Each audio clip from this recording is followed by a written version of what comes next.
Pekný večer ešte raz všetkým a teda ďakujem za to pozvanie a že môžem dnes večer byť medzi vami. Mám pripravených aj pár slajdov, tak sa pokúsim začať zdieľať obrazovku, ak nájdem tú správnu. Pardon, malý moment ešte. Takto.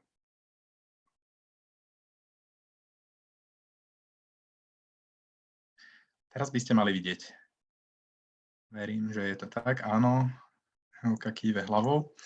A pre tých, ktorí ma nepoznáte, moje meno je Martin Kováč, som starokatolícky kňaz, ale zároveň som študoval na Evanjelickej bohosloveckej fakulte v Bratislave, kde som robil doktorát na katedre Novej zmluvy u profesora Františka Abela, ktorý som skončil v roku 2019.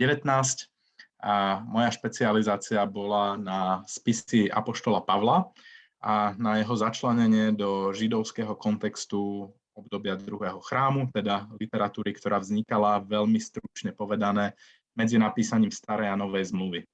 Teda vznikali aj spisy, ktoré sa nedostali vlastne ani do jedného z týchto korpusov, alebo teda zbierok spisov, aby to bolo jednoduchšie povedané, ale ľudia ich vtedy čítali a boli populárne. Každý z nás máme nejakú literatúru, ktorá je obľúbená aj v súčasnosti a stále viac, že Biblia nie je jediný text, s ktorým pracujeme a tak to bolo vlastne aj v Ježišových časoch. Teda boli spisy, ktoré boli také, že sa čítali naozaj v synagógach, ale aj také, ktoré sa úplne nečítali. Ale vplývali nejakým spôsobom na myslenie, na vyjadrovanie, na chápanie svätých vecí. Téma, o ktorej budeme ale dnes hovoriť, sa netýka Pavlových listov, týka sa Evanjelií a je to tiež jedna z mojich takých srdcových tém, ktorou sa dlho zaoberám. Myslím si, že sa o nej veľmi málo hovorí na tej cirkevnej pôde, že to vnímame tak ako takú automatiku a nikdy sa nezahlbíme alebo nekladieme si niektoré otázky. Najmä v úvodnej časti sa budem snažiť viac pýtať a skôr ísť do diskusie, ako veľa hovoriť. Ešte sa spýtam technicky, či je to dobre počuť momentálne a či je to zrozumiteľné. Počuť dobre, len nesmieš veľmi otáčať hlavou preč od mikrofónu. To pre mňa... Je to trochu náročnejšie, musíš byť asi rovno nasmerovaný. Pokúsim sa čo najzrozumiteľnejšie, keby bolo niečo nezrozumiteľné, tak kričte. Alebo ak by sa dalo možno, že aj trošku hlasitosť asi sa dá pridať každému na počítači, alebo aj tebe možno. Skúsim to. Ale ďakujem. Tak mi dáte ešte malý moment.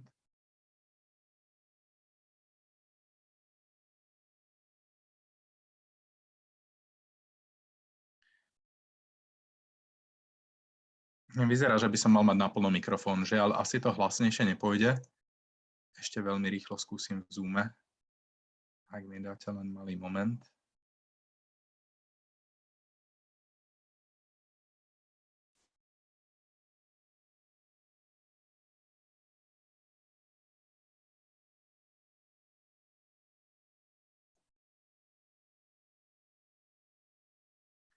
No.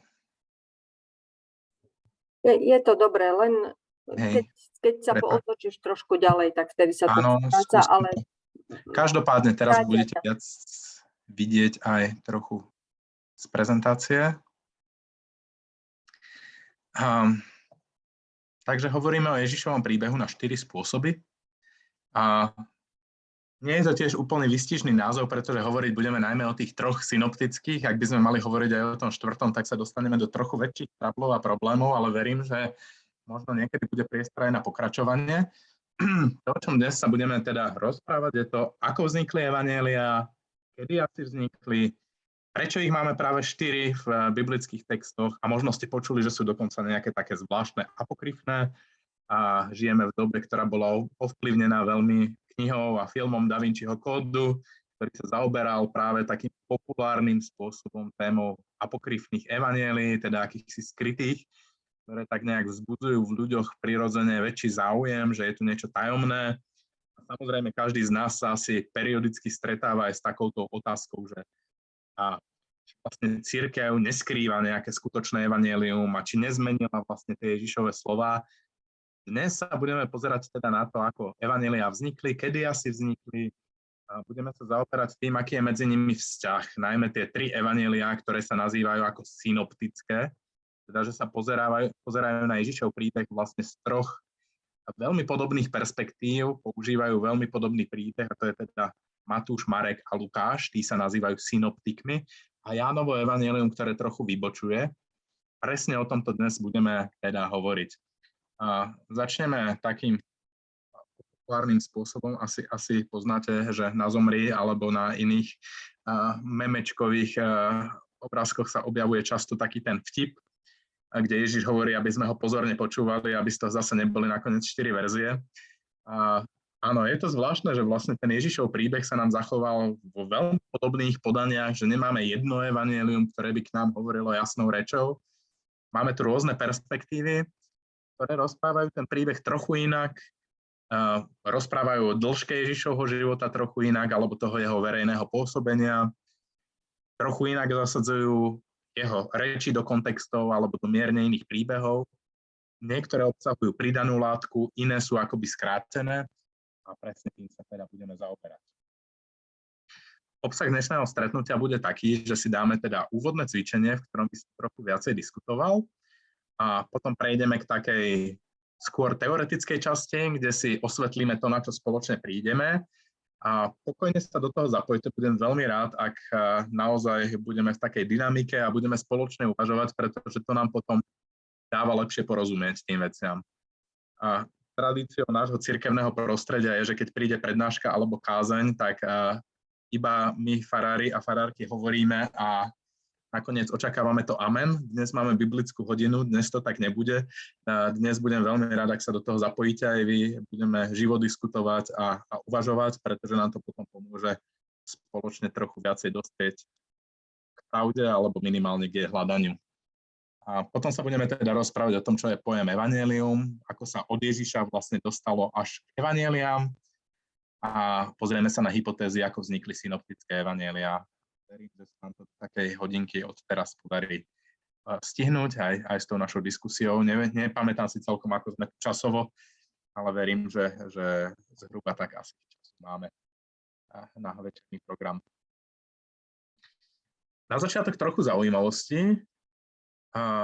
Veľa ľudí predpokladá, že keď hovoríme o novej zmluve, tak jednoducho je to spis, ktorý máme úplne jasne daný, ktorý jednoducho si zoberieme a je akoby spadol z neba, hotový, najlepšie v tom slovenskom jazyku alebo slovenskom preklade, ktorý máme.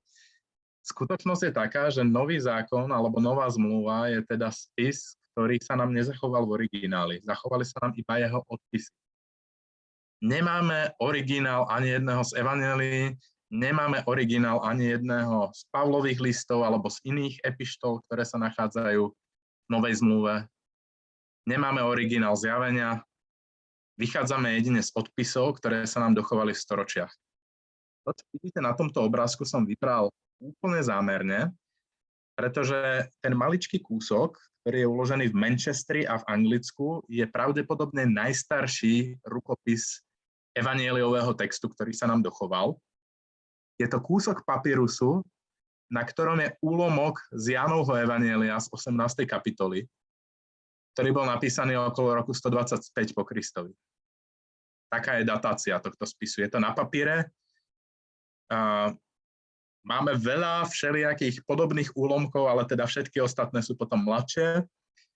Zaujímavosťou je, že keď nás učili veľmi starí profesori, takí, že naozaj už boli po 90-ke v podstate, ako bol napríklad český profesor Pokorný, tak ten hovoril, že aké to bolo zaujímavé, že vlastne počas jeho života sa objavovali stále staršie a staršie rukopisy, ktoré vlastne ovplyvňovali to, ako chápeme originálny text.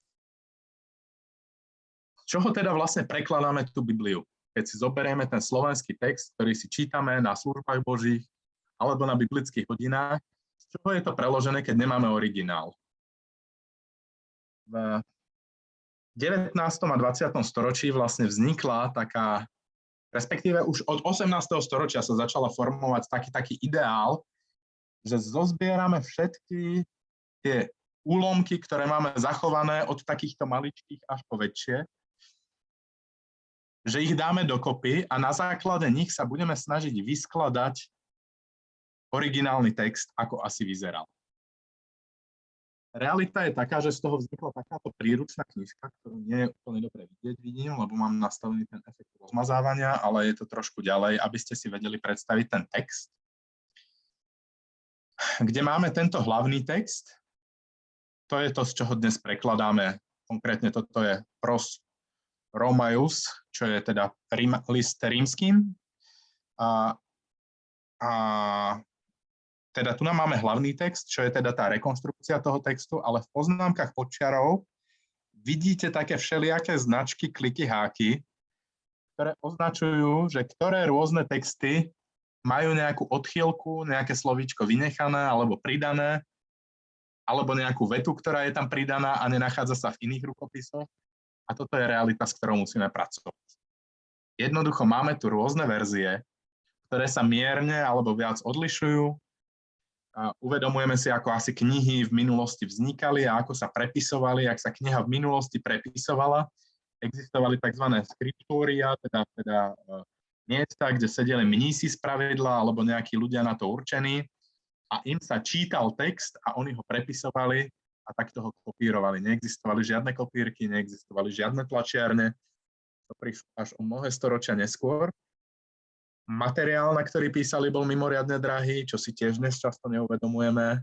Pre nás papier už je niečo, čo bežne, keď sa pomýlime, tak roztrháme a hodíme do koša. Pre nich pergamen alebo papírus bol drahý materiál, ktorý veľmi silne ovplyvňoval to, koľko môžu napísať, pretože ste mali obmedzený priestor a zrazu maličká vec, ktorú si dnes často neuvedomíme, ak je papier, alebo teda papírus, alebo pergamen, jednoducho materiál, na ktorý píšeme, ak je drahý, tak medzera sa stane veľmi drahou vecou v tom texte.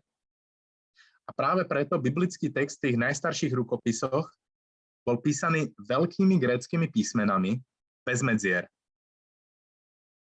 Už čítať ten text muselo byť veľmi náročné. Druhá vec, ako zaujímavosť, ktorú si často neuvedomíme, je, že čítať potichu sa ľudia naučili až veľmi neskoro. Dokonca slová, ktorými označujeme čítanie, či už v hebrejčine alebo v gréčtine, hovoria o hlasnom hovorení alebo kričaní dokonca. Teda človek, ktorý vedel čítať, väčšinou ten text čítal nahlas preto, aby ho počuli všetci ostatní. A keď som bol na teologickej fakulte, tak ako jedna zo zaujímavostí, padlo to na Husitskej teologickej fakulte u jedného človeka, ktorý sa zaoberal gréckou literatúrou, a teda antickou literatúrou, tak hovoril, že prvý človek, o ktorom sa on dočítal, že vedel čítať potichu, bol svätý Ambrós, učiteľ Augustína v 4. storočí nášho letopočtu. A dozvedel sa to tak, že v nejakom spise vlastne narazil na to, že tam ľudia popisovali, že to bolo veľmi zaujímavé, že čítal a nevydával pritom žiaden zvuk. A že ho vlastne za to obdivovali, alebo teda čudovali sa nad tým ľudia, divili. Čiže len takéto konotácie, ktoré si často neuvedomujeme, ale vlastne, že ten text Novej zmluvy bol písaný pre prostredie, kde sa mal ohlasovať, kde mal byť hovorený nahlas, kde ho mala počúvať nejaká celá komunita.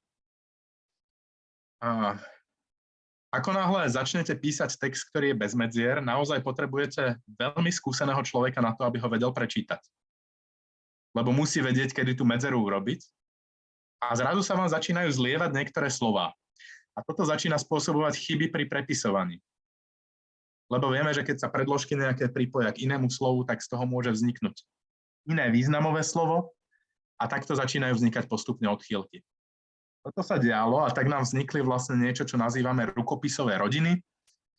A teda sú mierne odchýlky, ktoré vznikli ako chyba pri odpisovaní, ale dokonca vznikli aj také, kde ten prepisovateľ mal potrebu niečo dovysvetliť. Jedna z najznámejších takýchto vecí je, že Markovo evanjelium sa pôvodne končilo už 8. veršom 16. kapitoly. Keď sa na to pozriete niekedy, tak je to pomerne zaujímavá vec. A existuje niekoľko verzií jeho ukončenia. O tom si možno povieme trošku neskôr. Ale teda bola tam potreba, že dopovedať to.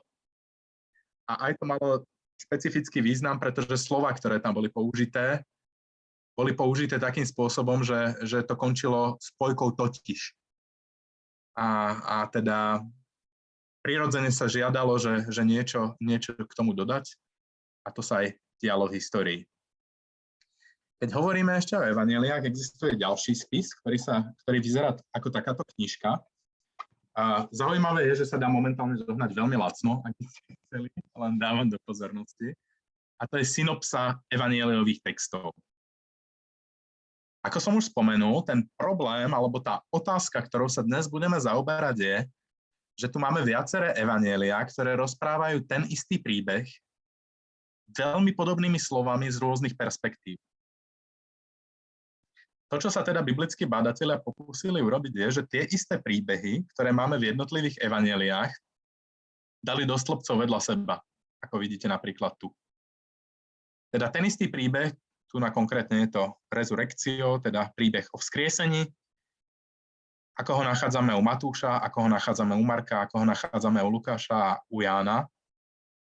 A zrazu vidíte doslovnú podobnosť tých textov, ktoré sa tam nachádzajú.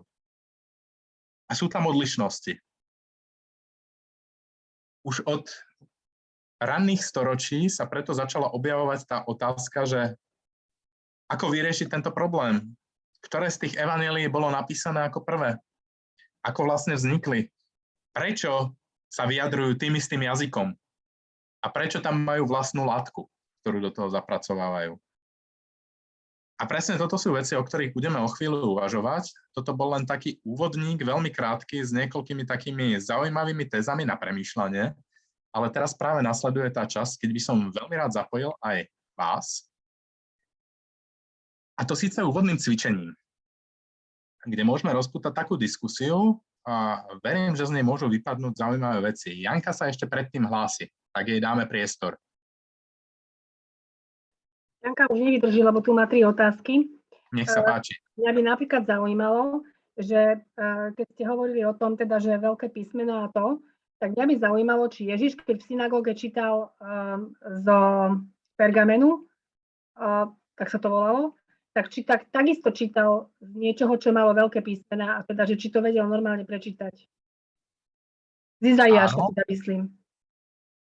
Súčasťou židovského vzdelávania, predovšetkým chlapcov, o dievčatách málo vieme, bolo to, že za dospelosť sa považoval ten vek, keď mohli prísť do synagógy a mohli prečítať vlastne biblický text. Veľkými písmenami. Dnes hovorí bar micva, teda židovský chlapec mal vedieť čítať. A áno, samozrejme existujú výnimky, pokiaľ ide o gramotnosť, alebo teda naučil sa prečítať iba konkrétny text, ten, ktorý mal čítať tú danú sobotu, alebo podobne, ale principiálne teda toto patrilo k nejakej starovekej židovskej vzdelanosti, že vedel čítať hebrejský text. To je takisto dôležitá vec. Evanjelia, o ktorých dnes hovoríme, sú všetky napísané grécky. A sú napísané koiné gréčtinou, čo je taká zjednodušená forma gréckeho jazyka. A dokonca sa hovorí, že vlastne tí vysokí Gréci, ktorí literárnym spôsobom písali, pohrdali novou zmluvou práve kvôli tomu, že hovorili, že ako môže byť napísaná takým ako primitívnym jazykom. A samozrejme evanjelisti, takisto ako ďalší písatelia vlastne novozmluvných textov, rôznym spôsobom ovládali tú gramatiku. Že toto je samozrejmá vec, že nie vždy gramaticky píšu úplne správne. A nebol to ich materinský jazyk, tá koiné gréčtina v podstate bolo niečím, ako je dnes pre nás angličtina. Že je to ten svetový jazyk, ktorým sa vieme dorozumieť, alebo kedysi bola ruština, a tým jazykom, ktorým sa hovorilo vo svete. A tak pre nich vlastne bola v tomto čase gréčtina takýmto typom jazyka. Ďalšia otázka? Asi si ju nechám na potom, nechcem tu zdržovať, dobre? Tak potom do diskusie. Ďakujem. Dobre, super, ale prosím, píšte si pokojne, na to sme tu, aby sme diskutovali. Vrátim sa teda zatiaľ k cvičeniu. A to je teda, že skúsme sa spoločne teraz zamyslieť a predstaviť si, že žijeme v druhej polovici 1. storočia, teda po roku 50 a uverili sme v Ježiša. Zrazu sme sa o tom dopočuli a mám niekoľko takých pomocných otázok. Teda, ako vyzerá spoločenstvo veriacich, ktoré sme stretli Ako vyzerajú asi tie modlitby a bohoslúžba? Čo sa tam deje? Čo sa tam hovorí? Čo sa tam robí? A nechám tie úvahy na vás. Skúste povedať, že ako to asi vyzerá. Je niekto odvážny? Nebojte sa, pokojne si zapnite mikrofón alebo prihláste. Nechcem vyvolávať, tak myslím, že to zvládneme aj. My sa nebojíme, len nechceme skákať lajkom do reči, ale mne napadla jedna vec, že určite sa nepýtali bratov biskupov na to, čo si myslia o prisluhovaní Večere Pánovej doma, keď nemôžu chodiť do kostolov, ako sme my zostali celá cirkev zaseknutí počas covidu. Ale sme boli, skôr boli sústredení na to, že oni majú nejakú komunitu, v ktorej si riešia veci a nečakali nejaké riadenie z hora. A sústredili sa na to, čo vedia o Kristovi a o cirkvi a nečakali nejaké cirkevnoprávne predpisy a nariadenia a neviem čo.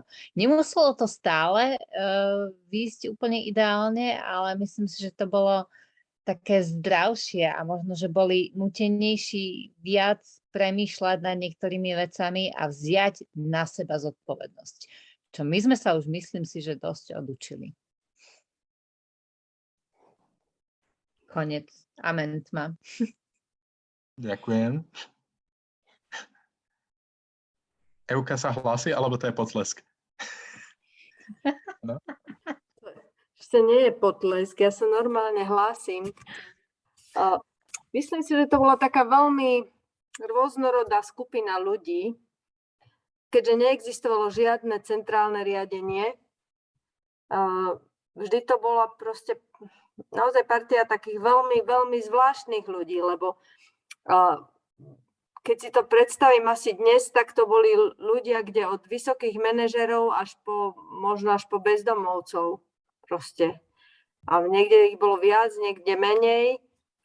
Že to muselo byť strašne divné, lebo to išlo krížom cez všetky hranice.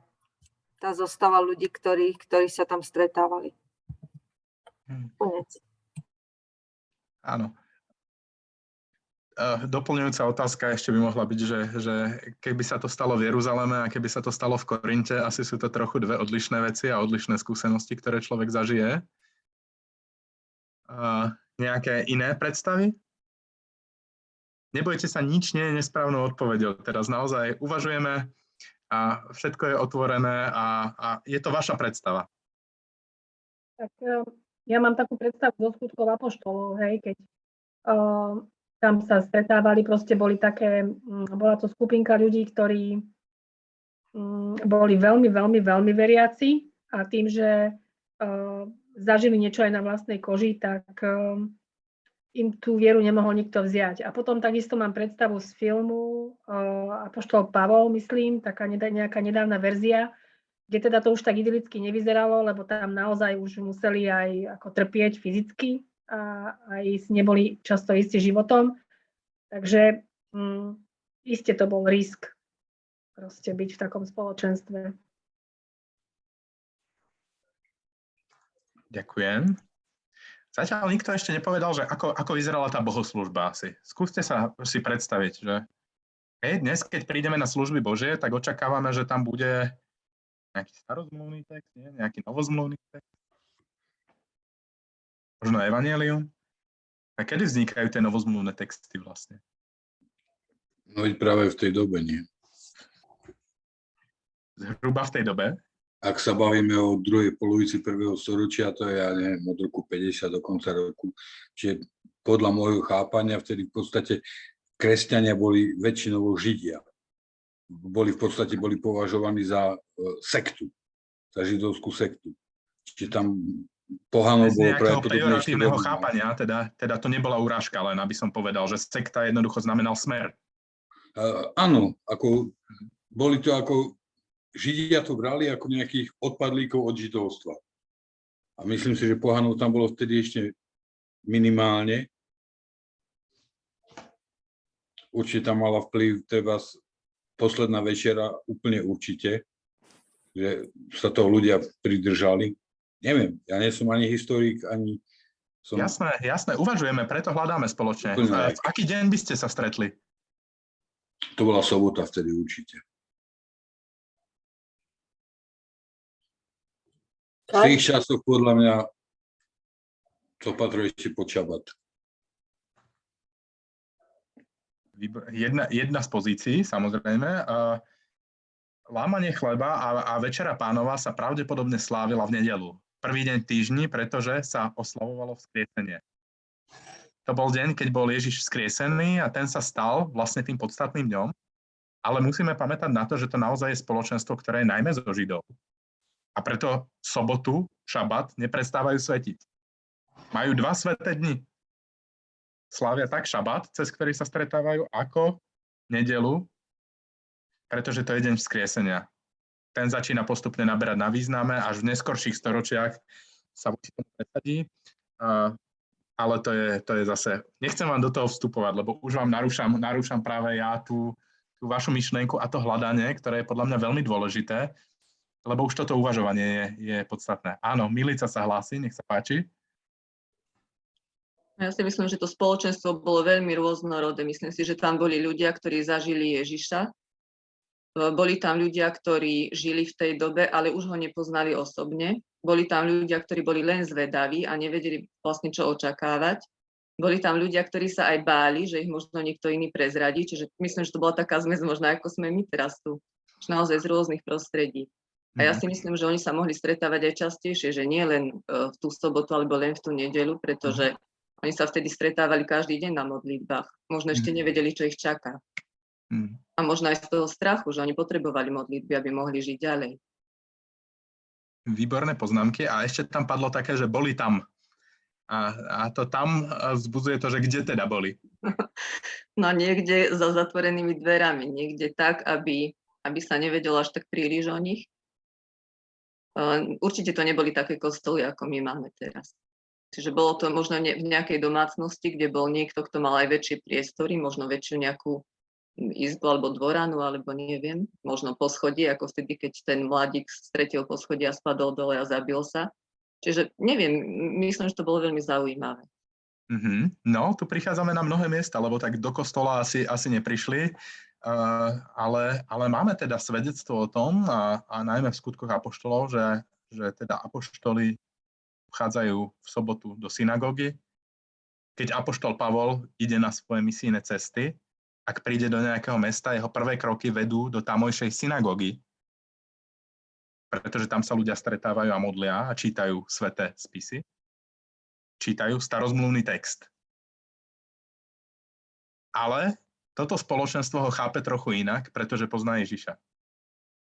A začína vlastne interpretovať tie starozmluvné texty tak, že odkazujú vlastne na naplnenie Ježiša. Počúvame o tom, že apoštoli chodia do chrámu. Jeruzalemský chrám je stále centrálnym miestom. Oni sa vlastne od vtedajšieho židovstva sa cieľene nejakým spôsobom neoddelujú. To je takisto dôležitá poznámka, ktorá za tým príbehom je.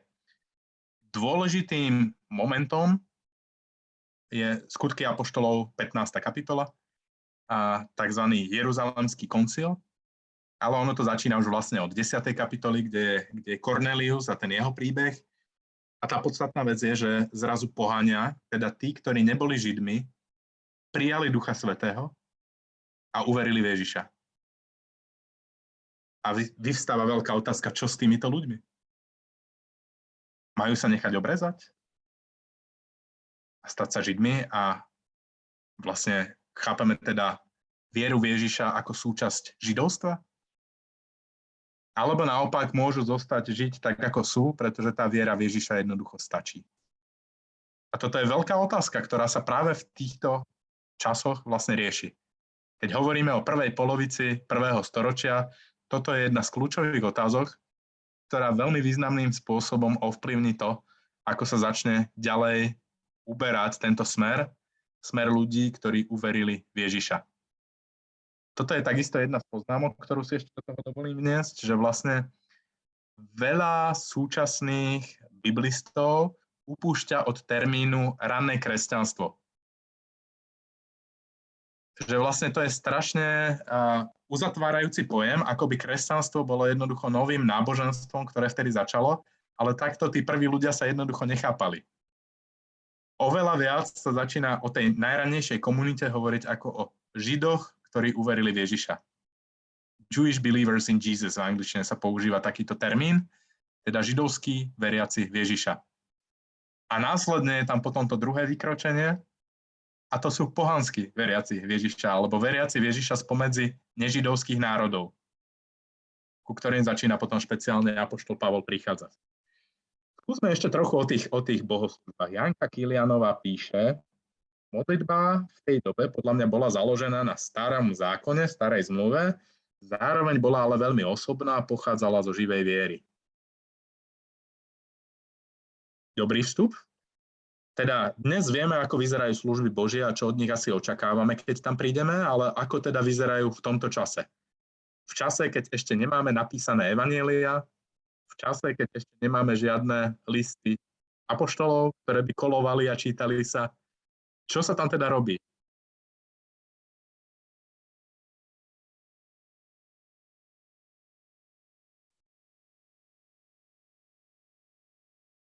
Večerná hodina už trocha únava na nás, áno. Pokojne, nemusíte sa báť. Ak sa bojíte povedať, tak pokojne napíšte. Je nejaký záznam o týchto bohoslúžbách niekde, čo nie je súčasťou Biblie? Žiaľ, priamo nie, ale toto je takisto jedna z vecí, o ktorej budeme hovoriť, pretože ono to súčasťou Biblie v istom zmysle je. Tá forma, ako sa slávili bohoslúžby, sa odrazila jednak v epištolách, ale odzrkadľuje sa vlastne aj v evanjeliových textoch, pretože niektoré texty, ktoré používali ranní veriaci v Ježiša a pri svojich bohoslúžbách, sa potom odzrkadlili vlastne aj v tom biblickom texte. No to podstatné je, a vy ste to trochu povedali, len vám napoviem. Boli medzi nimi ešte ľudia, ktorí sa stretli s Ježišom. No oni mali tú kľúčovú úlohu, pretože rozprávali o Ježišovi. Čo s ním zažili, čo ich učil, o jeho ukrižovaní a vzkriesení. Jednoducho mali očitých svedkov medzi sebou. A tí im to hovorili ústne. A ak sa čítal nejaký starozmluvný text, začali byť obľúbené práve tie texty, ktoré odkazovali na príchod Mesiáša. Pretože v nich bolo vidieť, že sa naplňajú Ježišovi. Že on je tým, ktorého predpovedali. To vidíme v tej najrannejšej zvesti, ktorú tam máme. Spomeňte si na svedectvo Filipa, ktoré hovorí etiópskému eunuchovi, dvoranovi, ktorý ide okolo. Číta si proroka Izaiáša, všimnite si, ako ho číta ho nahlas, evidentne. Hej? Zase, tam počujem, ide sám vo voze a číta. A on počuje, že číta. Zase tam vidíme, že čítať potichu nebolo úplne normálne. A pýta sa ho, aj vieš, čo čítaš? Neviem, no tak ty čítaš vlastne o tom Ježišovi, ktorý sa teraz vlastne, to zažívame, tieto veci. To sa naplnilo v Ježišovi. On uverí a hneď je pokrstený a odnáša vlastne evanjelium do Etiópie potom. To je jedna z tých tradícií, ktoré tam máme. Ale tá podstata teda je, že pokračujeme v tom, čo sa robilo pri synagogálnej bohoslužbe, teda že sa číta biblický text, ale rozprávame sa spoločne o tom, čo sme zažili a videli s Ježišom, že v ňom dochádza svojho naplnenia. Trochu väčší problém nastáva potom u tých komunít, čo je ten druhý krok, o ktorom sme hovorili, že zrazu začíname prichádzať do komunít, ktoré neboli židovské. Typický príklad Korint. Obrovský prístav, danej doby multikultúrne mesto vtedajších čias, ľudia mnohých náboženstiev, mnohých kultúr sa stretávajú na jednom mieste a zrazu oni uveria v Ježiša. Ale oni nepoznajú starú zmluvu. Pre nich je to úplne iná skúsenosť, ktorou za nimi prichádza apoštol Pavol. A tá bohoslúžba tam podľa toho musela potom vyzerať. A bolo to divoké, teda podľa všetkého, lebo to čítame teda z tej korešpondencie, ktorá smerovala do Korintu, že to nebolo ani trochu jednoduché a ani trochu idylické a idealistické, pretože tam boli rôzne sociálne skupiny, mali tam problém so sexualitou, čo sa tiež naprieč dejinami nejak v cirkvi opakuje. Jednoducho témy, ktoré prežili 2000 rokov a nejakým spôsobom na ne treba odpovedať. Čiže riešime aj životné udalosti. To, ako žije tá konkrétna komunita. Máme ešte niečo, čo vám napadlo, keď sme o tomto uvažovali, alebo čoho som sa ja nejak nedotkol? Ja by som mal otázku. Nech sa páči. Neviem, ako to uviesť. Moje vedomosti ohľadom evanjelií sú ako fakt mizerné, ale pokiaľ si spomínam, tak Ježiš naučil učeníkov modlitbu Otče náš. Je možné, že sa táto používala? Je dokonca možné, že Ježiš prevzal túto modlitbu, pretože aj v hebrejskej tradícii existuje modlitba, ktorá sa nazýva Avinu, čo znamená Otče náš. A teda má svoje prosby. Je to pomerne zaujímavé čítanie, ktoré sa tiež teda dá nájsť, ale teda existovali podobné modlitby aj v židovstve vtedajších čias. A teda aj v rámci Ježišovej komunity mohli byť vlastne prevzatými modlitbami, ktoré sa vtedy používali a označovali Boha ako Otca. To, čo je ale dôležité a čo je za tou otázkou a čo je veľmi dôležitý prvok vlastne je, že existovali nejaké Ježišové slova, ktoré si oni pamätali.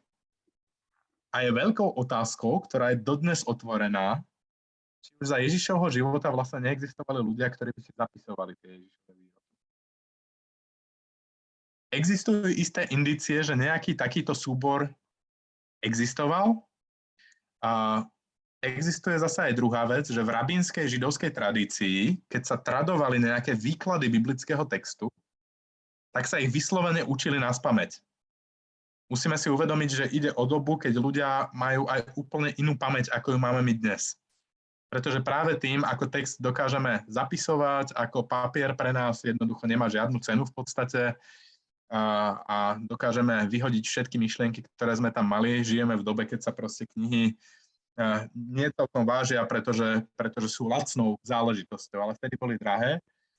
A veľa príbehov sa ľudia učili tak, že si ich pamätali. Práve mnohí hovoria, že vlastne aj pokiaľ ide o starozmluvné texty, a najmä ktoré nás majú učiť nejakej etike alebo niečomu podobnému, tak majú dve formy. Jedna sú tie príkazy a zákazy, ktoré máme teda v nejakom zákonníku alebo kódexe, ale druhá vec je, že sú tam hovorené príbehy pravodcov alebo teda nejakých významných postav, ktoré v podstate hovoria to isté, ako hovoria tie zákonníky, ale hovoria to formou príbehu, pretože tak si to človek inak zapamätá. Ak to má zasadené do nejakého širšieho kontextu, tak si jednoducho lepšie uchopí cez konkrétnu osobu, cez konkrétne konanie nejakého človeka to konanie a premietne si ho do svojho života inak, ako keď to má iba nalinkované ako nejaký zákon, ktorý treba dodržať. Čiže sú to dve formy, ako vlastne aj učiť ľudí, ako eticky konať v živote. Ako konať správnym spôsobom. Nie len tak, že mu poviem, toto musíš robiť, ale že mu priblížim nejaký konkrétny príbeh. Aj Ježiš učí cez podobenstva. A máme tam takú otázku, že ako to, že nepoznali starý zákon. No samozrejme, starú zmluvu nepoznali ľudia, ktorí nepochádzali zo židovstva. Nechodili do synagógy, máme ľudí, ktorí boli príslušníkmi iných náboženstiev. Korint je multikultúrne grécko-rímske mesto. A práve apoštol Pavol je unikátny v tom, že on začne podnikať takúto veľkú misijnú cestu medzi národy, teda medzi nežidov. A má s tým veľký problém. Viaceré listy vlastne toto začínajú riešiť. Typickým príkladom je list Galackým, kde príde apoštol Pavol do Galácie a zvestuje tam evanjelium. Sú tam ľudia, ktorí sú nežidia, ktorí uveria a nechajú sa pokrstiť. A o chvíľu po Pavlovi tam prídu tzv. Judaizátori alebo nejakí iní misionári, ktorí im tiež hovoria o Ježišovi, ale hovoria, on prišiel a pokrstil vás, ale neobrezal vás. No vy ste sa najskôr mali dať obrezať, až potom pokrstiť. Najskôr sa musíte stať Židmi, až potom vlastne môžete veriť v Ježiša. Že to je niečo, čo ide ruka v ruke. Najskôr musíte dodržiavať všetky prikázania, ktoré sa týkajú judaizmu. A nie je ich málo. Veriaci Žid má dodržiavať v každodennom živote 613 prikázaní. Tie prikázania vychádzajú z Tóry, teda z 5 kníh Mojžišových, prvých 5 kníh, ktoré tam máme. A Vlastne z nich sú vyňaté hospodinové výroky, ktoré sú nejakým spôsobom ako príkaz, ktorý treba konať. A takýchto výrokov je tam 613. A teda veriaci Žid má dodržiavať tieto tzv. Tareach mitzvot, teda prikázania, ktoré vychádzajú z Tóry, má ich dodržiavať vo svojom živote. Ak ste obrezaní, ste viazaní týmito prikázaniami. Apoštol Pavol hovorí, nie, tí, ktorí pochádzajú z tých pohanských národov, nemajú dodržiavať a nemusia dodržiavať všetky tieto príkazy. V liste rímskym v 10. kapitole je nádherné podobenstvo o olive, na ktoré si možno spomeniete, že tí veriaci, ktorí pochádzajú z nežidovských národov, sú ako vetvička, ktorá bola vštepená do olivovníka. Olivovník ako ten judaizmus, židovstvo, tá viera predkov a nežidovské národy ako vetvičky, ktoré sú do toho vštepené skrze vieru v Ježiša. Nie skrze obriezku, ale skrze to, že uverili. Toto je mimoriadne silná vec toho 1. storočia a veľmi dôležitá téma, ktorá sa rieši na tomto tzv. Jeruzalemskom sneme, alebo konventne, alebo koncile v 15. kapitole Skutkov apoštolov. O tom máme svedectvo. A bola to teda dlho problematická otázka, z ktorej vyplýva ešte ďalšia mimoriadne zaujímavá téma súčasnej biblistiky a vidím, že ešte sme sa ani nedostali k tej dnešnej téme, ale dovolím si ešte jednu uputávku. Vlastne v súčasnej biblistike sa veľmi diskutuje o tom, že kedy došlo k tomu oddeleniu toho, čo môžeme nazývať kresťanstvo od židovstva. V angličtine je preto nádherný termín, že parting the ways, teda oddelenie ciest, kedy sa rozdelili naše cesty. A mnohí sa snažia stanoviť nejaký presný dátum. Vieme, že v roku 70 dorazili Rímania do Jeruzalema a zničili Jeruzalemský chrám. Môj synček sa prišiel iba rozlúčiť na dobrú noc, tak mu dám pusu. Ahoj.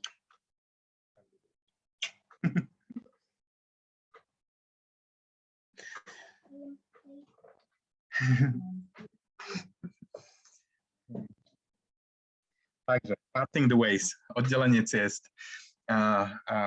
Teda je to tá téma, že kedy došlo k tomu rozdeleniu. V roku 70 nášho letopočtu vieme o jednej veľmi dôležitej udalosti, že Rímania dobijú Jeruzalém a keďže vlastne Židia sa začnú búriť proti rímskej nadvláde a podobne a zbúrajú Jeruzalemský chrám, čo je mimoriadne silná udalosť. Vlastne dodnes nebol vystavaný.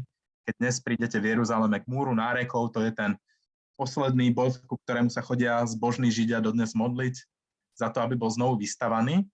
Ale vlastne týmto momentom sa končí aj veľa tých prikázaní, ktoré sú dnes nevykonateľné, pretože tie prikázania sa týkajú iba obdobia, keď stojí chrám.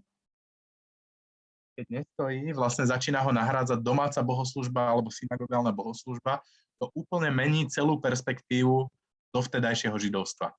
A odzrkadluje sa to aj v textoch evanjelií a v novozmluvných spisoch, ktoré máme. A mnohí hovoria, že toto bol jeden z tých momentov, keď sa začali oddelovať tí, ktorí vyznávali Ježiša, pretože nechceli byť spájaní vlastne s týmito buričmi spomedzi židovskej komunity. Podobné bolo potom Bar Kochbovo povstanie okolo roku 135, ktoré sa takisto uskutočnilo, takisto chceli vlastne zostať rímsku nadvládu v Jeruzaleme. O Bar Kochbovi, teda to bol jeden vodca tohto povstania, hovorili, že on je Mesiáš v podstate židovstva a on ich zbaví vlastne tej rímskej nadvlády. Takisto bolo toto povstanie potlačené a je to veľmi dôležitý moment, po ktorom sa začínajú mnohí nasledovníci Ježiša odčleňovať od judaizmu alebo vyčleňovať sa od toho a hovoriť, že oni nie sú súčasťou tohto celku, oni sú niečo iné. Pravdou ale je, že na mnohých miestach dochádzalo k tomuto oddeľovaniu veľmi pomaly a postupne. Dokonca ešte zo 4. storočia máme zmienky o tom, konkrétne u Jana Zlatoústeho, čo je jeden taký známy cirkevný otec, ktorý si sťažuje na to, že jeho veriaci z jeho cirkevnej komunity chodievajú v sobotu do synagógy a v nedeľu do kostola, do kresťanského zhromaždenia. A sťažuje si na to ako na problém a hovoria, že proste rabín, ktorý tam hovorí, tak je jednoducho múdry človek, ktorého počúvajú a takisto sú viazaní touto komunitou a teda sťažuje sa na to. Ale hovorí nám to, že ešte v 4. storočí vlastne existovali respektíve neexistovali ešte tak silné deliace línie a čiary medzi judaizmom a kresťanstvom, ako ich vidíme dnes. Ešte stále tam nebola nakreslená tá hranica a ešte stále existovalo podobné chápanie, že vlastne sme len tým olivovým, tou vetvičkou, ktorá je vsadená do tej historickej olivy. Áno, toto je niekoľko vecí, ktoré je trochu dôležité mať v hlave, keď uvažujeme o tom rodiacom sa smere nasledovateľov Ježiša. Ťažko sa volí vôbec ten termín. Skutky apoštolov majú jeden nádherný. Oni nasledovníkov Ježiša nazývajú tá cesta. Nasledovatelia tej cesty. To je ten prvý názov, ktorý vlastne nachádzame odvodený na zhromaždenie tých, ktorí uverili v Ježiša. Ešte máme jednu otázku. A to je, že žijete stále v tomto prvom storočí, ešte stále sme tu a teda povedali sme si, že na tej bohoslužbe zaznievajú nejaké príbehy o Ježišovi, ale nemáme ho ešte zapísaný. Ako by ste postupovali, kebyže ho chcete zaznamenať? A s čím by ste sa museli vysporiadať? Čo by boli tie obmedzenia alebo výzvy, pred ktorými stojíte? A Milica, neviem, či sa hlási ešte predtým, alebo teraz? Už na novo, lebo toto je také zaujímavé pre mňa, že ja si myslím, že ako žena by som možno ani nevedela písať. Ale ak by som niečo vedela, ak by som niečo počula, tak by som to určite niekomu nadiktovala, kto je schopný, zdatný v písaní. A tiež by to musel byť niekto, kto má buď financie, alebo ten papírus, alebo nejaký materiál, pretože nemohli písať len tak, ako teraz my si kúpime jeden celý balík a tam sa má štvorka a vyhodíme. Takže pravdepodobne by som si niekoho našla, kto by to napísal namiesto mňa. Vynikajúce, vidím, že dobre počúvate.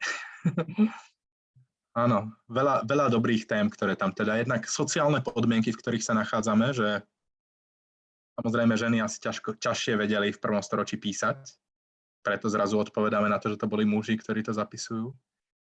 A že tam bola táto ekonomická výzva, to je veľmi dôležité, že už napísať knihu alebo napísať nejaký spis si vyžaduje mať peniaze. Áno. Ja neviem priznať to, ako sa tam stlača to tlačítko, tak do toho vstupujem. Tiež je ďalšia otázka, že či by ženy boli vhodní svedkovia. Lebo vieme, že Pavol napríklad totálne ignoruje v istom nemenovanom liste istú nemenovanú ženu, ktorá určite bola pri vzkriesení. A viaceré takéto momenty tam sú, takže my by sme možno, že hovorili, ale kto by nás tedy bral vážne. Aj keď myslím si, že Pavol je väčší zastanca žien, ako si niekedy uvedomujeme.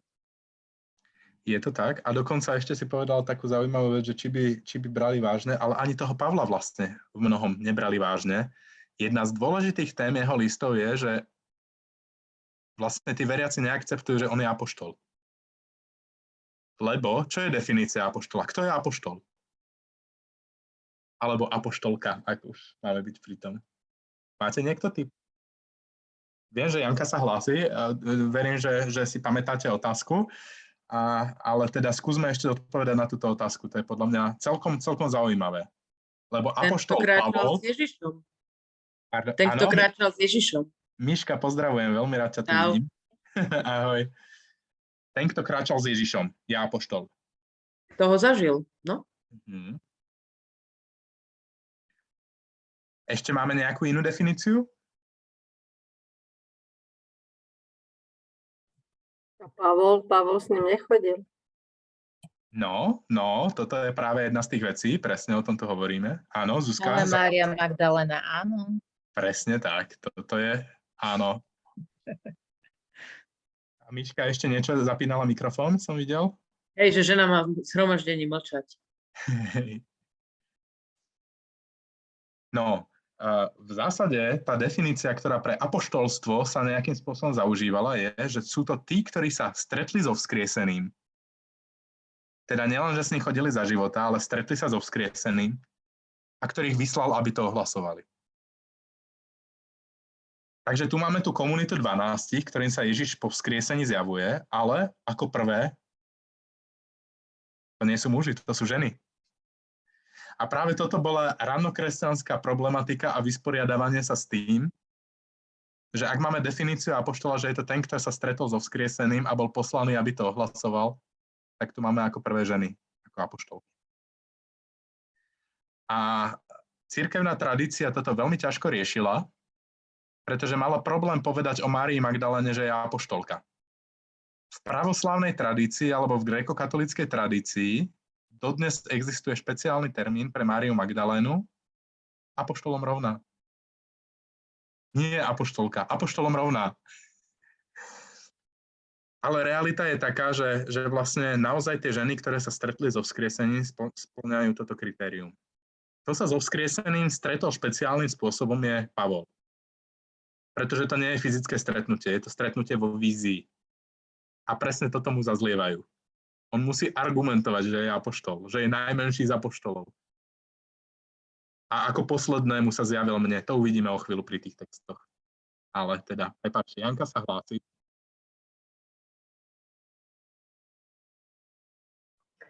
Akože mňa napadla taká šialená otázka, že vieme o tom, že existujú zvitky od mŕtvého mora. A ja sa chcem spýtať, že či ich napísali len muži. Veľmi pravdepodobne áno. Je to dobrá otázka. Odpovedať na ňu so 100% istotou určite nevieme. Ale veľmi pravdepodobne to tak bolo. Jednoducho bola to spoločenská situácia, spoločenský kontext, kedy úloha ženy bola naozaj iná. A priestor na vzdelávanie dostávali aj na náboženské vzdelávanie a v týchto náboženských komunitách dostávali práve muži. Vidíme to aj v terminológii, ktorá sa tam nachádza, konec koncov aj v tých novozmluvných spisoch nám to príde, tam nemáme oslovenie bratia a sestry prirodzene. Hoci my napríklad u nás, u starokatolíkov, ho tam prirodzene dodávame všade, že hovoríme bratia a sestry, aj keď to biblický text nehovorí. Alebo aj v Ježišových slovách, keď hovorí o tom, že sa máme ísť zmieriť so svojím bratom, tak tam prirodzene dodávame dnes a sestrou.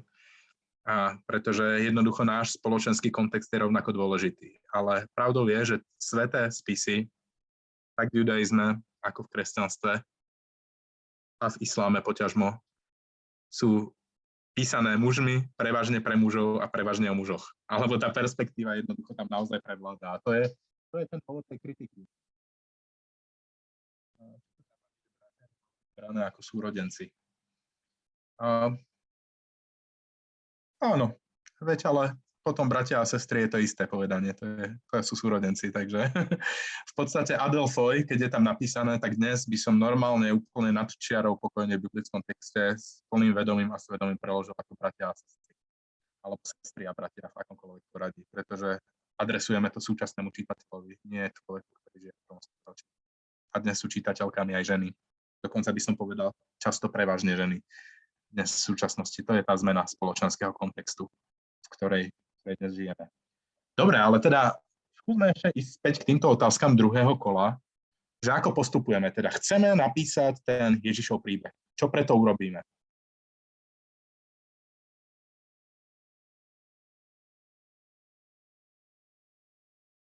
Pokojne, kľudne aj jednu vetu, alebo čokoľvek vám napadlo. Milica už načrtla.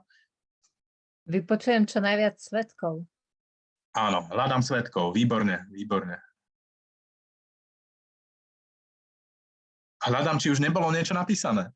Aj to je prirodzená vec, keď hľadáme pramene nejaké. Už tam bola tá materiálna otázka. Jednoducho kúpim si nejaký pergamen, obmedzený zvitok. Nemáme ešte knihu, ktorá by bola... Už len to si uvedomme, že tá kniha, ktorú dnes používame, aký je to obrovský pokrok, že píšeme na papier z jednej aj z druhej strany. Pergamen je popísaný iba na jednej strane. Nedá sa popísať z tej opačnej. Dokonca existuje taká vec, že sa kúpil pergamen, na ktorom už bolo niečo napísané a zoškrabal sa ten text a znova sa na to napísalo. Aj také príklady máme, že vlastne starší text bol na tej predchádzajúcej vrstve. Keď to dnes dáte pod ultrafialové svetlo, alebo zrengenujete, tak vidíte vlastne ten pôvodný text, ktorý bol zoškrapkaný a je tam napísaný nejaký iný. Mu sa hovorí odborne, že palimpsest. A existujú takéto teda knihy. Áno, ekonomické obmedzenia, to je veľmi dôležité, že tá komunita už musela byť v tom štádiu, že je tam niekto majetný, kto to vie zaplatiť. že už to nie sú iba chudobní ľudia z tej najnižšej skupiny, ale tá komunita sa stala dostatočne bohatou. Ešte niečo? Nech necháme aj vaše myšlienky prehovoriť.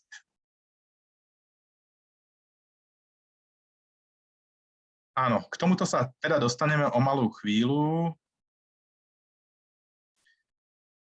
Ešte predtým, než sa pozrieme na biblický text, tak krátko poviem o tom, že ako sa vlastne vyvinul ten pojem evanjelium a čo znamená, keďže dnes sa o tom celý čas rozprávame a ešte sme si úplne nepovedali, čo to je.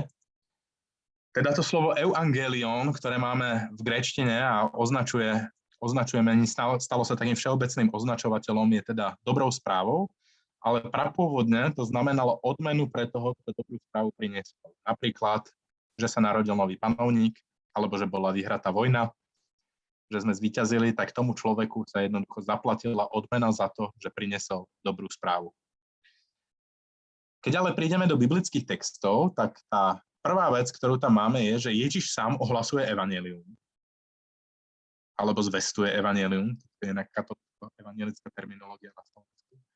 Ja neviem, či poznáte, že vlastne máme katolické a evanjelické dvojtvary, ako skladanie rúk, vkladanie rúk, hlásanie a zvestovanie a podobné.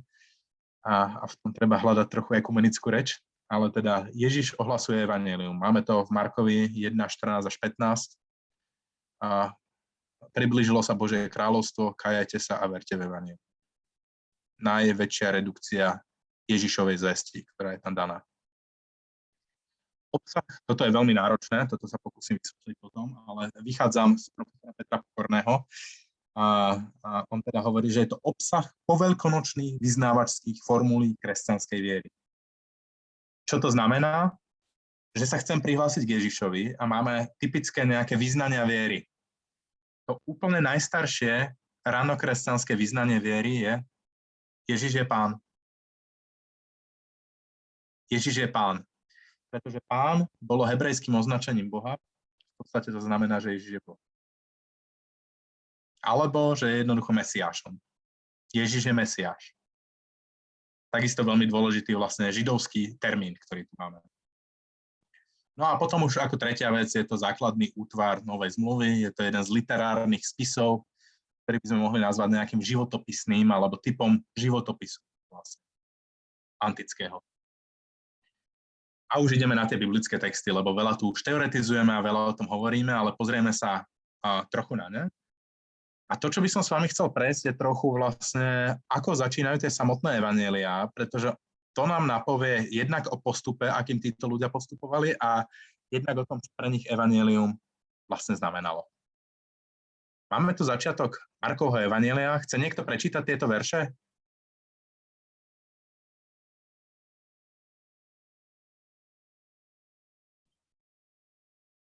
Môžem čítať, by sme nemínali čas. Celé môžem, áno, za radom. Áno, poď. Začiatok evanjelia Ježiša Krista, Božieho syna. Ako je napísané u proroka Izaiáša. Hľa, posielam pred tvojou tvárou svojho posla, aby ti pripravil cestu. Hlas volajúceho na púšti. Pripravte cestu Pánovi, vyrovnajte mu chodníky. Tak vystúpil Ján Krstiteľ na púšti a hlásal krst pokánia na odpustenie hriechov. Prichádzala celá judská krajina aj všetci Jeruzalemčania. Vyznávali svoje hriechy a on ich krstil v rieke Jordán. Keď Jána uväznili, prišiel Ježiš do Galilei a hlásal Božie evanjelium, hovoril, naplnil sa čas a priblížilo sa Božie kráľovstvo. Kajajte sa a verte v evanjelium. Ďakujem. Začiatok Ježišovho pôsobenia a vôbec to, čo je tu na začiatku povedané, že začiatok evanjelia.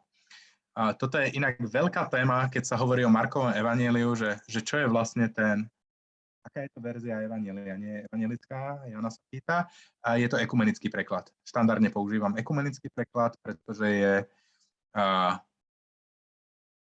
pracovali na ňom odborníci delegovaní všetkými cirkvami, v podstate sú pod to podpísaní biskupy katolícky a evanjelickí a vnímam ho ako najmodernejší súčasný text v slovenčine, ktorý máme, na ktorom panuje zhoda naprieč cirkvami, takže ja najčastejšie používam ekumenický preklad a snažím sa ho popularizovať a dokonca u nás na bohoslužbách používame výlučne ekumenický preklad. Áno, teda na vysvetlenie. Začiatok alebo počiatok evanjelia je teda jednou z veľkých tém Markovho evanjelia, že čo to vlastne je. Čo Marek, alebo teda písateľ tohto evanjelia označil ako začiatok evanjelia. A čo je vlastne to evanjelium? Ono sa tu používa ako terminus technicus, ale vlastne nikde nie je vysvetlený.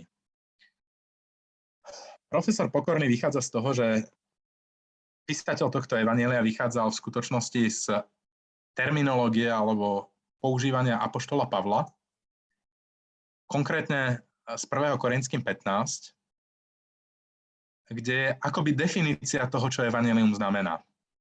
Trúfa si niekto na prečítanie 9 veršov? Môžem skúsiť aj ja tentokrát. Sestry a bratia, pripomínam vám evanjelium, ktoré som vám zvestoval, ktoré ste prijali, v ktorom zotrvávate a skrze ktoré ste aj spasení, ak ho zachovávate tak, ako som vám ho zvestoval. Iba, že by ste boli nadarmo uverili, lebo predovšetkým som vám odovzdal, čo som ja sám prijal, že podľa písem Kristus zomrel za naše hriechy, že bol pochovaný a 3. dňa vzkriesený podľa písem a že sa zjavil Kéfasovi a potom 12. Potom sa zjavil naraz viac ako 500 bratom, z ktorých väčšina doteraz žije, niektorí však pomreli. Potom sa zjavil Jakubovi a ďalej všetkým apoštolom, nakoniec zo všetkých ako nedonosenému sa zjavil aj mne. Veď ja som najmenší z apoštolov, a nie som hoden volať sa apoštolom, pretože som prenasledoval Božiu cirkev.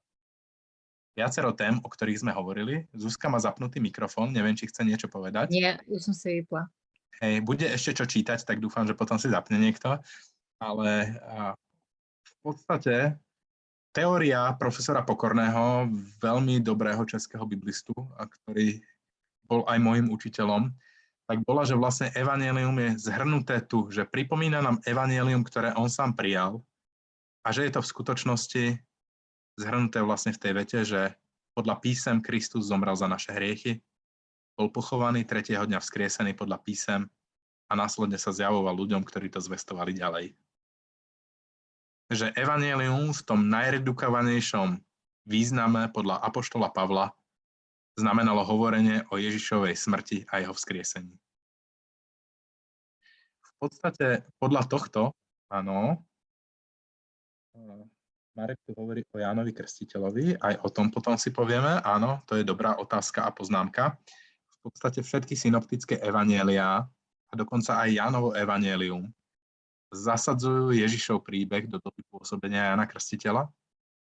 Všetky evanjeliá, všetky 4, ktoré máme v Biblii, spomínajú túto postavu, čo jednak symbolizuje to, že v Ježišovom čase to bol veľmi významný a dôležitý človek a že tá ranná komunita sa musela vlastne vysporiadať s tou otázkou, že kto to bol. Tento významný človek, ktorý tu takýmto spôsobom zasiahol do dejín, aký vzťah má vlastne k Ježišovi. Odpoveď evanjelií je, že je to predskokan Ježiša. Že je to tá prvá pieseň, ktorá tu začína hrať a že v skutočnosti on odkazuje na Ježiša. Tie biblické príbehy vlastne vždy odkazujú, že Ján Krstiteľ je ten, ktorý pokrstí Ježiša a v tej chvíli sa začína jeho verejné pôsobenie. Dovtedy vieme toho veľmi málo. Z toho vzniká otázka, že kým bol Ježiš vlastne pred tým, ako bol pokrstený, a na to tiež budeme potom trošku nadväzovať.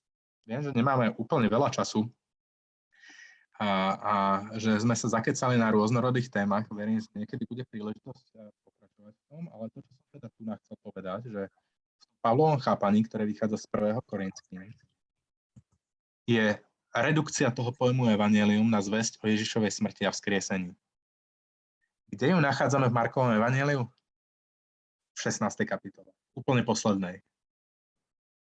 A tak vlastne odpoveďou profesora Pokorného na to, čo znamená počiatok evanjelia alebo začiatok evanjelia je, že je to tých 15 kapitol.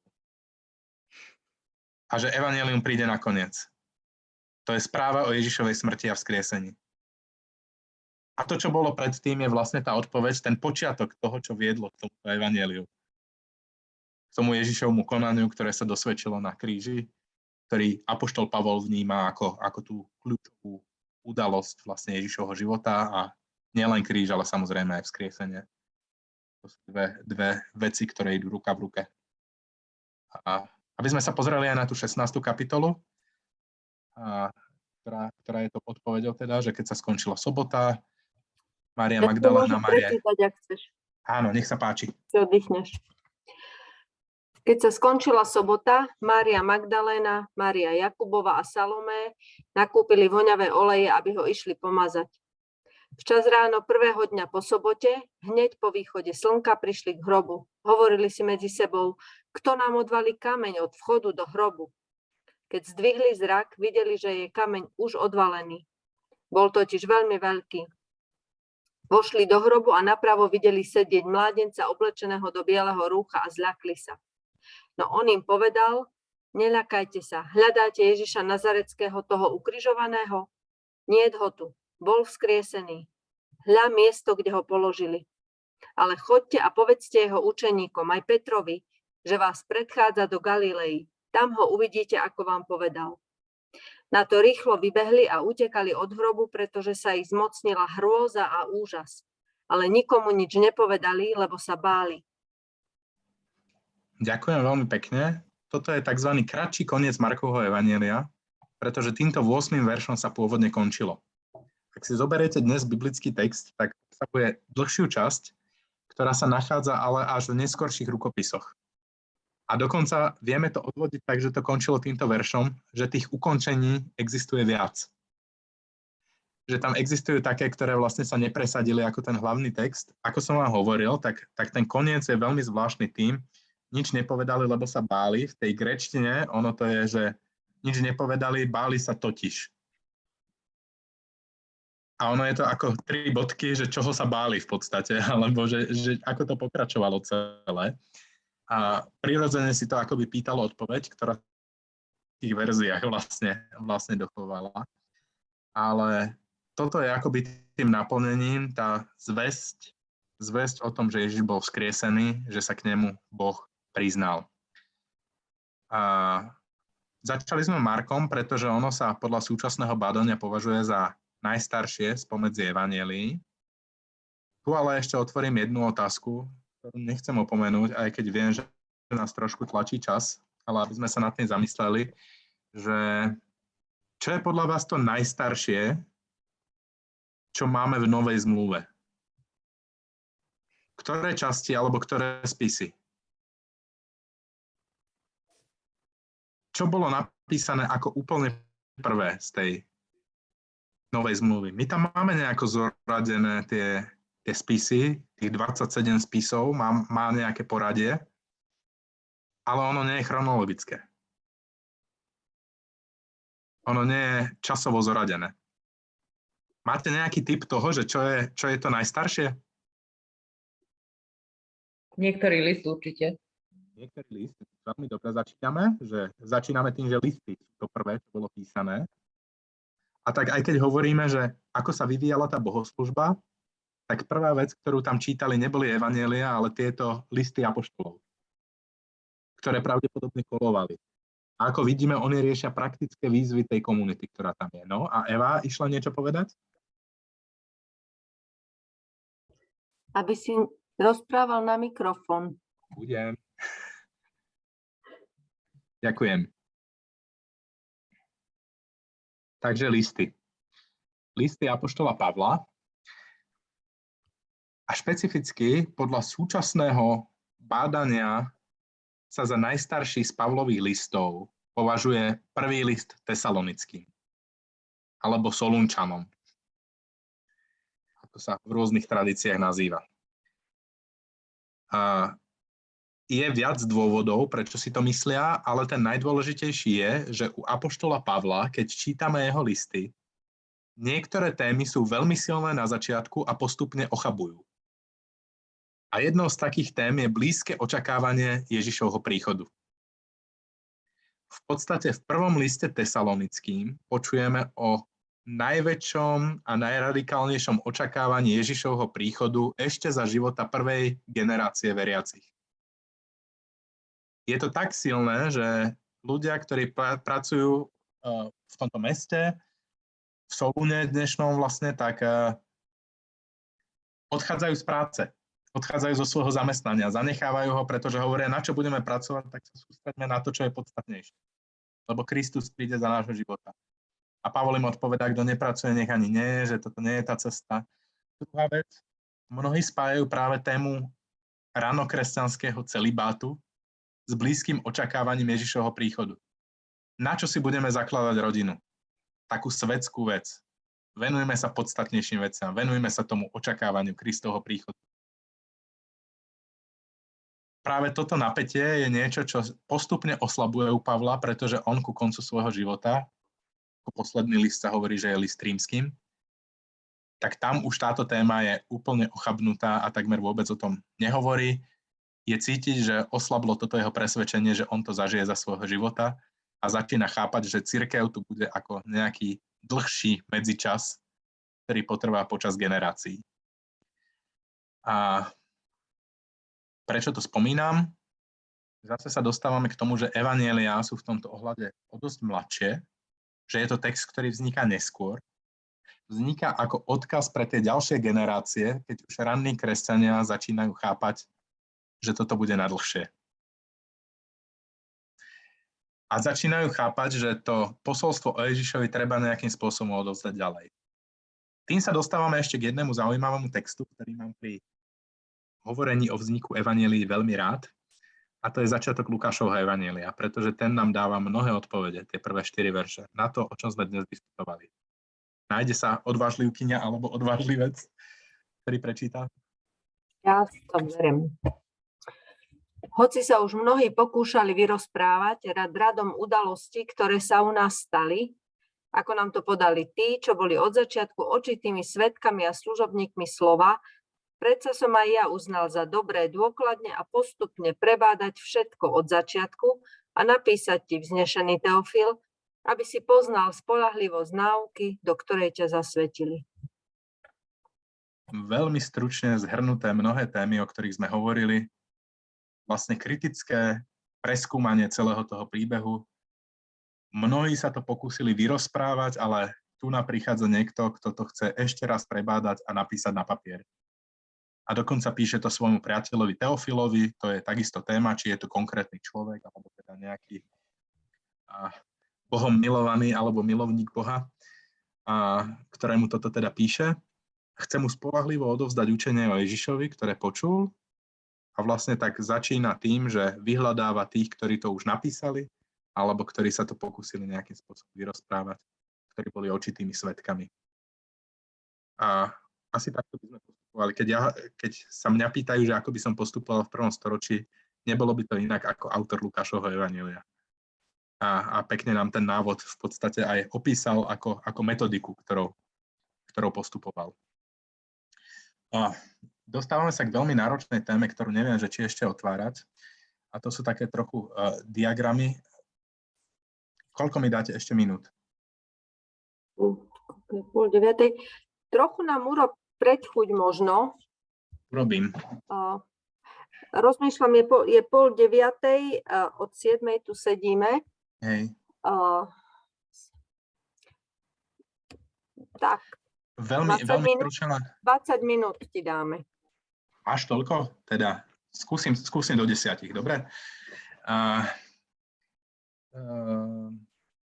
V podstate to, o čom teraz ideme hovoriť, a naozaj, ak ste unavení, veľmi, veľmi dobre tomu rozumiem, skúsim naozaj len tak náznakovo, že vlastne už od nejakého 17. 18. storočia, a vlastne už v prvých storočiach sa začala hľadať tá odpoveď, že ako vlastne vznikli tie evanjelia a prečo sú si Matúš, Marek a Lukáš podobní, ktorý z nich vznikol ako prvý a ako sa vlastne tie evanjelia zrodili. Jedna z prvých teórií bola taká hypotéza, že na začiatku tu bolo nejaké prvé evanjelium a to, o čom sme hovorili, že je tu už jazyková prekážka, že všetky evanjelia, ktoré máme, sú písané po grécky. Takže bola tu teória, že tu bolo nejaké hebrejské alebo aramejské staré evanjelium, ktoré bolo v tých pôvodných jazykoch a vlastne z neho čerpali Matúš, Marek a aj Lukáš do svojho vlastného textu. No, lenže táto teória veľmi rýchlo narazila na jednu skutočnosť, a síce, že Matúš, Marek a aj Lukáš používajú niektoré doslovné citáty v gréčtine takisto, v gréckom jazyku. Otázka teda je, že ako vlastne postupovali. Plus druhá vec je, že Marek je výrazne kratší. Takže sa začalo hovoriť, že on používal nejakú skrátenú verziu toho protoevanjelia. Hovoríme naozaj niekedy naozaj datujeme to 1700 niečo, čiže povedzme, že 18. storočie, keď sa začína uvažovať o tom, že ako sa to asi stalo. Áno, teda ďalšia vec je, že každý z nich mal nejaké svoje vlastné ústne zdroje, z ktorých vychádzal. A zase to narazilo presne na to, čo som povedal už v predchádzajúcej chvíli. Jednoducho opisujú tie isté veci, používajú tie isté slova. Ako je to vôbec celé možné? A jednu teóriu tu nemám naznačenú, práve som si uvedomil a vlastne presadili sa dve také veľmi široko uznané a v podstate sa z nich ešte vyabstrahovala jedna, o ktorej si povieme úplne na záver, že ako asi vznikli evanjelia.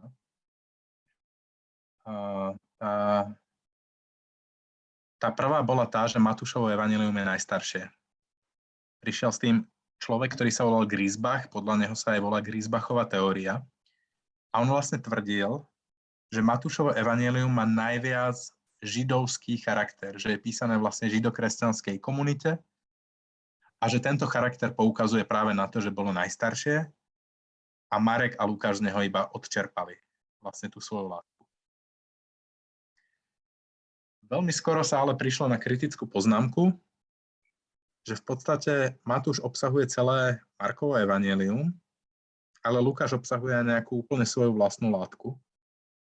A začal tam byť vlastne taký otáznikový problém, že ako je toto celé možné. No a z toho sa presadila teória, ktorá je dnes najuznávanejšia, a ako asi vznikli evanjeliá, a tie obsahujú takú špecifickú vec.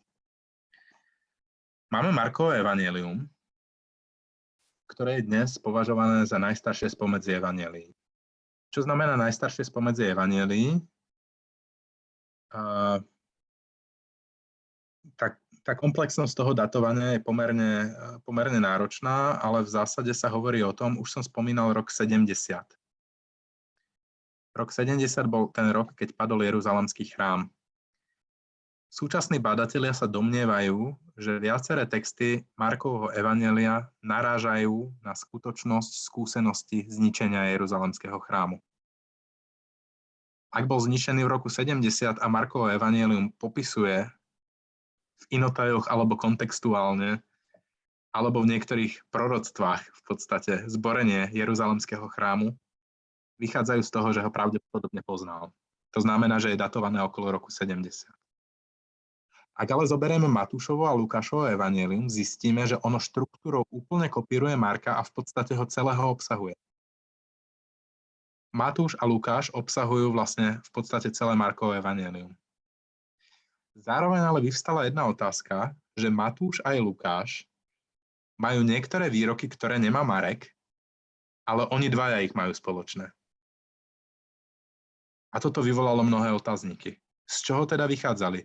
Je evidentné, že kopírujú ten príbeh Marka, dokonca štruktúra všetkých tých evanjelií ho skopíruje, dodajú do toho nejaký vlastný materiál, ktorý neobsahuje ani Matúš, ani Lukáš, že proste majú svoje vlastné zdroje, na ktoré prišli, ale zároveň, keď pozrieme na Matúša a Lukáša, oni dvaja medzi sebou majú spoločné výroky, úplne doslovne citované, ale nemá ich Marek.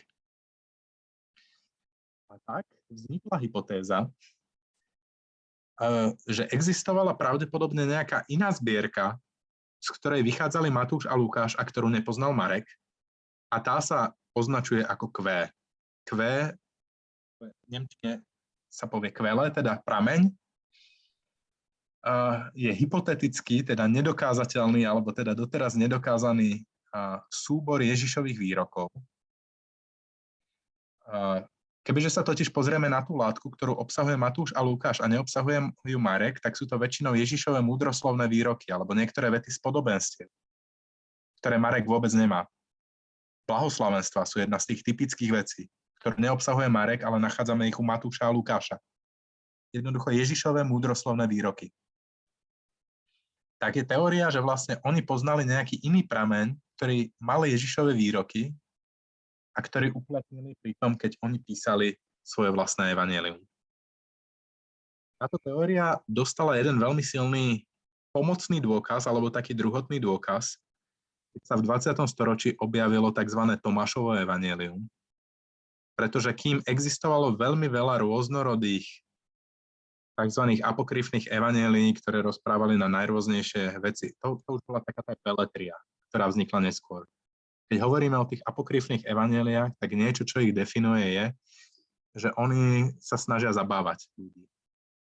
To je na samostatnú tému, naozaj nechcem do toho úplne veľmi zachádzať, ale tých apokryfných evanjelií je veľmi veľa. To kritérium, prečo sa oni nedostali do toho korpusu Novej zmluvy, je, že boli napísané neskôr. Primárne.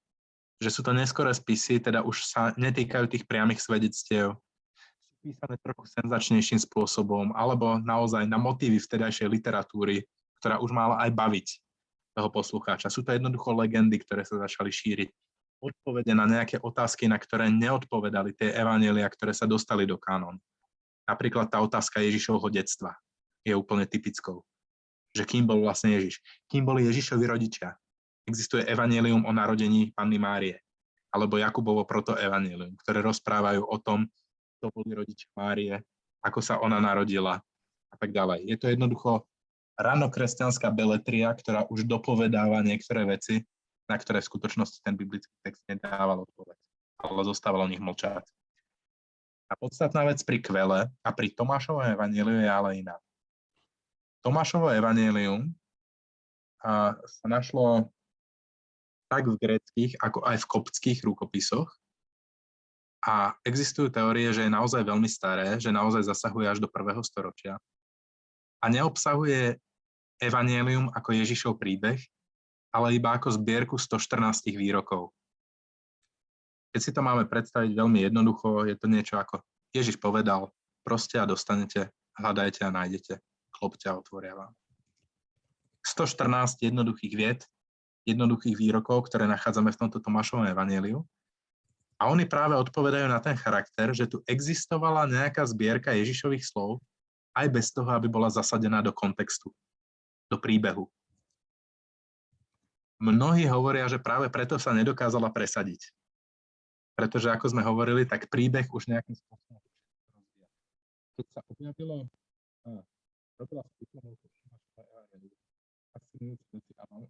mám aj to evanjelium, áno, výborne.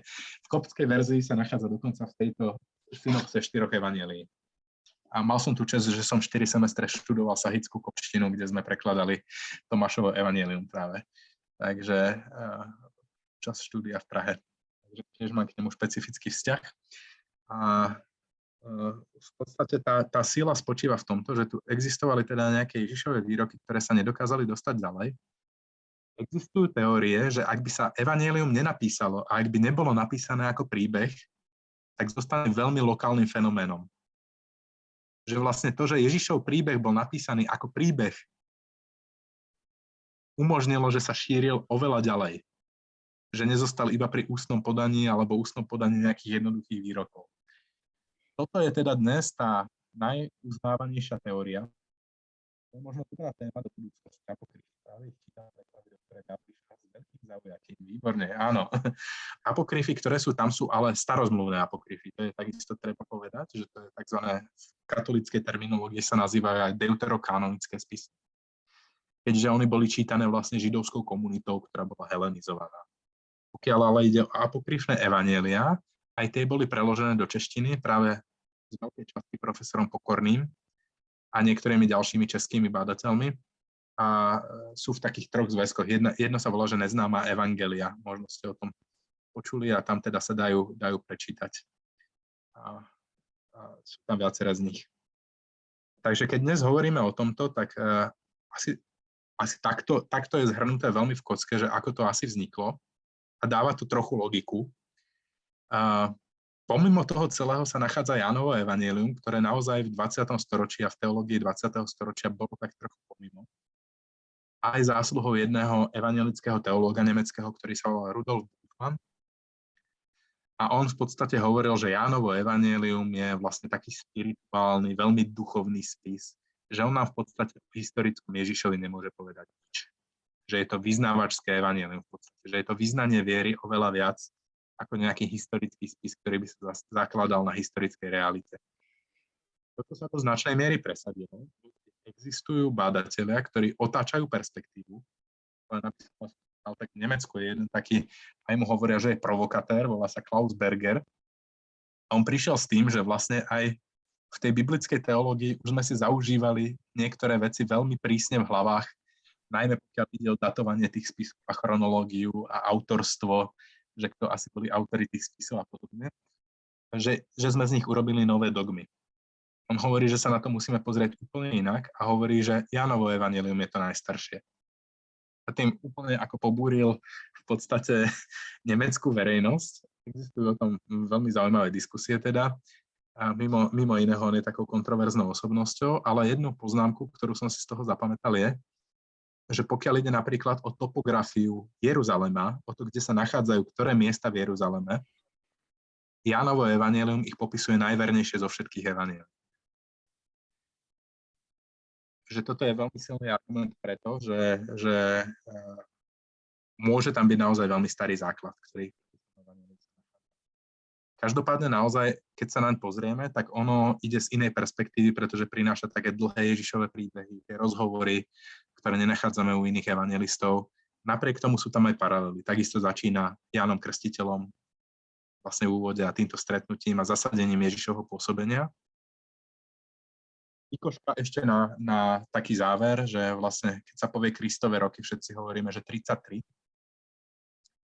A ono to vychádza vlastne z takej ranokresťanskej tradície de facto, že hovorí sa o Ježišovi, že keď začal verejne pôsobiť, mal asi 30 rokov, že to bol ten vek. A Matúš, Marek a Lukáš hovoria vlastne o jednom jedinom roku Ježišovho pôsobenia.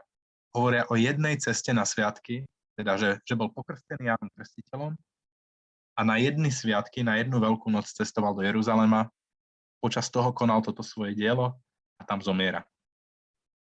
Jánovo evanjelium popisuje 3 cesty. Preto hovorí o 3 rokoch. Akoby v tom chápaní. Ježiš je viackrát na ceste na sviatky do Jeruzalema. Takže z toho vzýšli potom tie plus 3 roky a Kristove roky je preto 33 rokov. Vlastne nadväzuje to na túto tradíciu Jánovho evanjelia. Úplne na záver odporúčanie na všetky témy, aj jednak z toho, čo som vychádzal, aj čo by ste si mohli načítať ďalej. Úplne najväčší top na mnohé otázky a na mnohé veci, ktoré sa týkajú novej zmluvy a novozmluvnej teológie, čo u nás vyšlo. Neviem vám to lepšie teraz ukázať. Je to, že Pokorný a Hekel úvod do Nového zákona. Nezobrazí to lepšie teraz s týmto divným efektom, ktorý je nastavený. A skúsim vám to poslať nejakým iným spôsobom. Teda Petr Pokorný, Ulrich Hekel, úvod do Nového zákona. Je to 800-stranová kniha, nezlaknite sa jej, lebo sa do nej dá ísť veľmi dobre na konkrétne témy, ktoré vás zaujmú z novozmluvnej teológie. Nič lepšie u nás nevyšlo v týchto jazykoch. Takto je tam trošku vidieť to. Petr Pokorný, keď som študoval v Prahe, tak učil jeden predmet, ktorý neskôr vyšiel ako kniha samostatná a volá sa Od evangelia k evangelii. A presne hovorí o zhruba to, čo sme dnes hovorili, a teda teórie vzniku evanjelia a presne tá vec o tom, že Markovo evanjelium vlastne nadväzuje na Pavlové chápanie toho, čo evanjelium znamená. Veľmi dobrý tip, čiže 2 knihy od Petra Pokorného, úvod do Nového zákona a Od evanjelia k evanjeliám.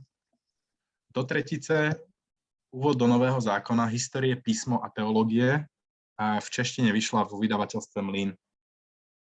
Veľmi dobrá kniha.